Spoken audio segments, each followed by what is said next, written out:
Welcome to the presentation on Theology in Adult Degree Programs. When this presentation was originally given, Greg Seltz and myself, I'm Paul Massman, were in the room and offered the presentation, and the presentation was not recorded by some minor little quirk.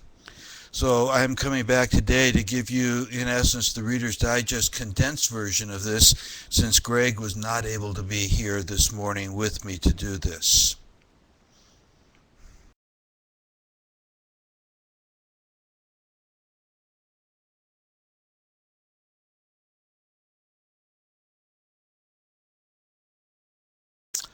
Okay, what type of an adult program are we talking about? About 8 years ago, Irvine began a program which we call CU Accelerate. It's an adult degree completion program done in a hybrid format. Each class is 4 weeks long. It begins with a Saturday and Sunday face-to-face class, followed by 4 weeks online, concluding that fourth week with a Friday night face-to-face class. They come back Saturday to start the next class, and so forth. They typically do 4 classes during a regular fall or spring semester. They do 3 classes over the summer. And so it's in a hybrid format. These are adults. What they are doing is completing a major. Either their major is in applied liberal arts with an emphasis in education or business, or they have a true business degree. And so this is the kind of program. It's not theology based by any sense from the standpoint of a theology major or preparing someone to go on to seminary or anything like that, but it's simply an adult degree program.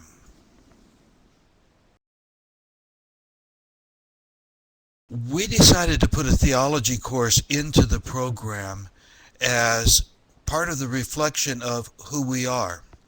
All of the courses are taught from a Christian perspective, whether it's ethics, marketing, history, English, but we decided we needed to take a look and help our students understand what are the basics of the Christian beliefs and how do they apply in life.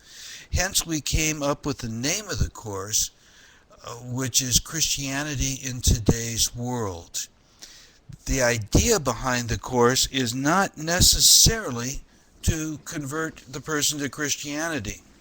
In fact, that probably isn't the ultimate goal, and if they really express an interest in Christianity, we tend to help them find a local congregation in which to get involved, in which to learn about the faith as part of a worshiping corporate group. But our approach was to say, if you look at the world today, many things that happen in it are based on some Christian values that have permeated the structure of society. This was our goal in how we put it together.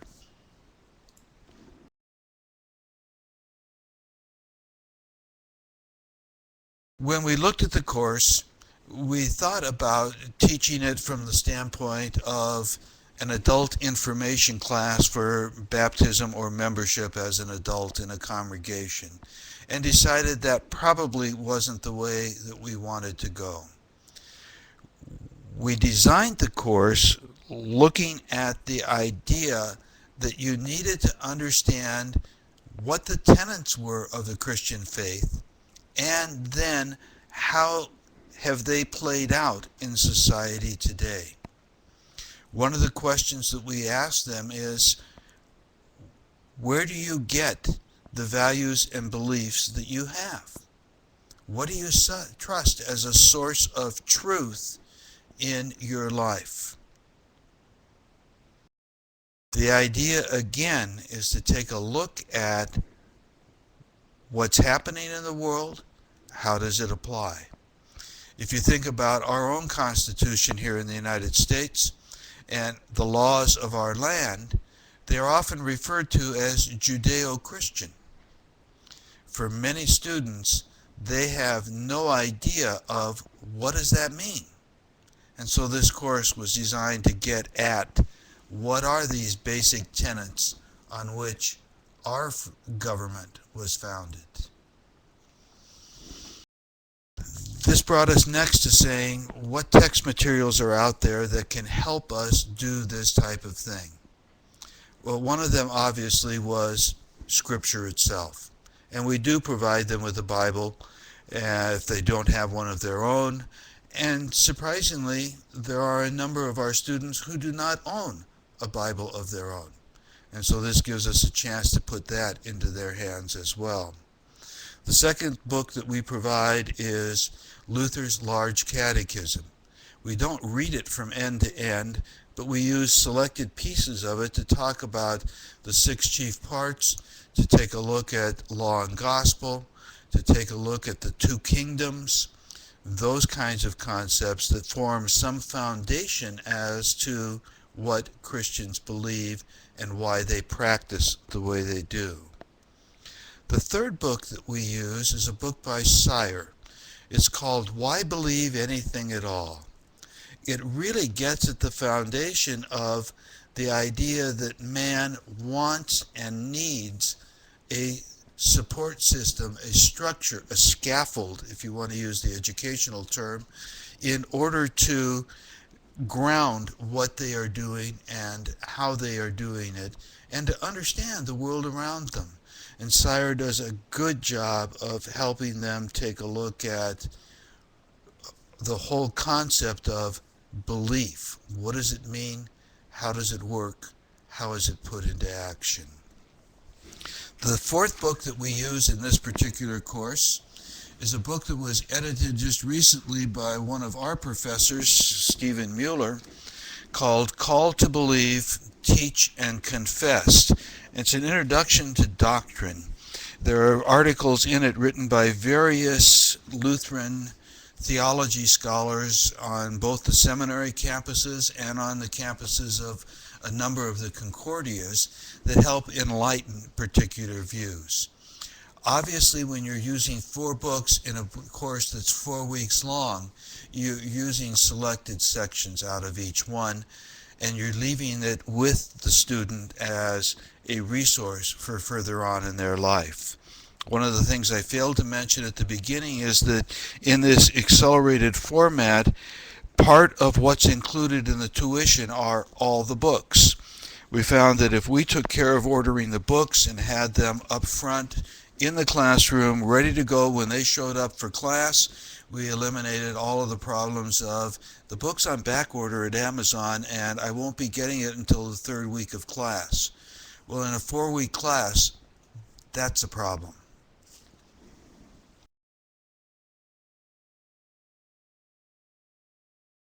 What do we do for assignments and testing? In most of our adult degree completion classes, we do not test in the sense of a true-false, multiple choice, fill in the blank type of test. What we gear the classes to is to say, can you show me through what you write, through the research you do, the papers you construct, the case studies you look at, that you understand the concepts of the course? Can you put them into practice as opposed to simply spitting back correct answers on a test? This class is no different. Their assignment is to write a paper looking at a current problem in society and expressing what the Christian viewpoint would be on that particular problem or situation. We've had people write on stem cell research.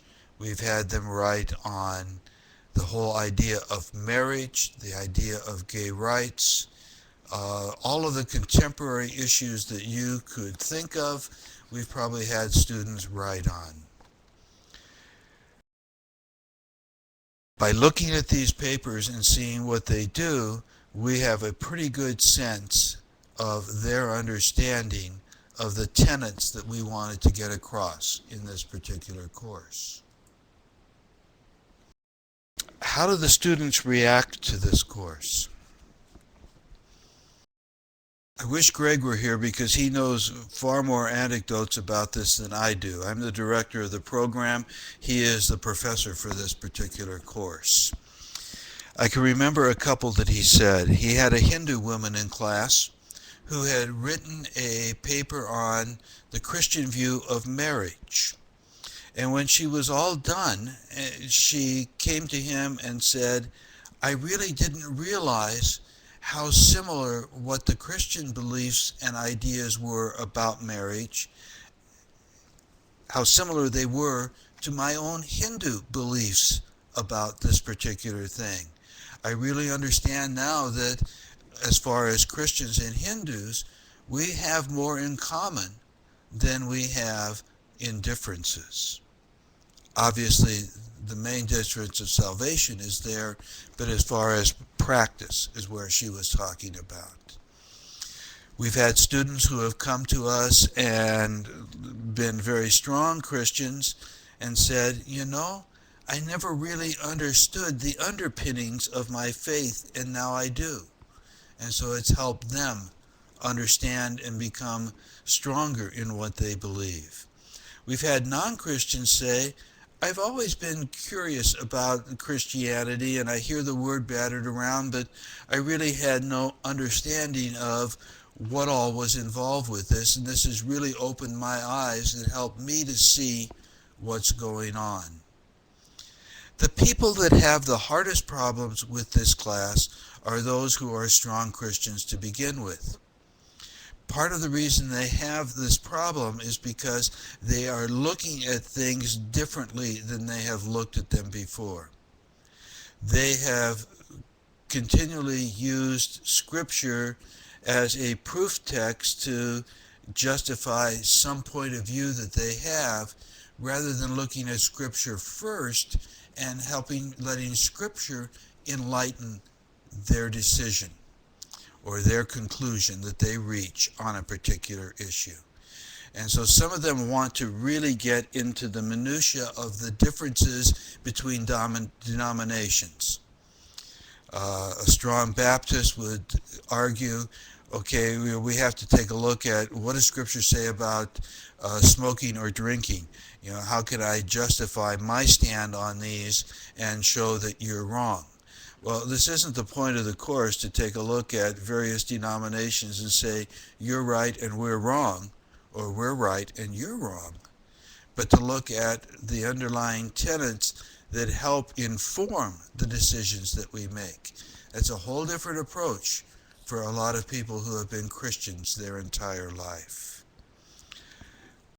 If we create additional strands within CU Accelerate, other majors, other emphases, this type of a course will remain a strong part of what we do because it does have significant value for the students.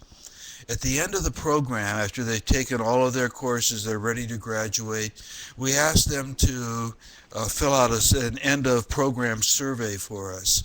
And one of the things on it says, list the 2 or 3 courses that had the most impact on you, and quite often, this is one of the ones that gets listed.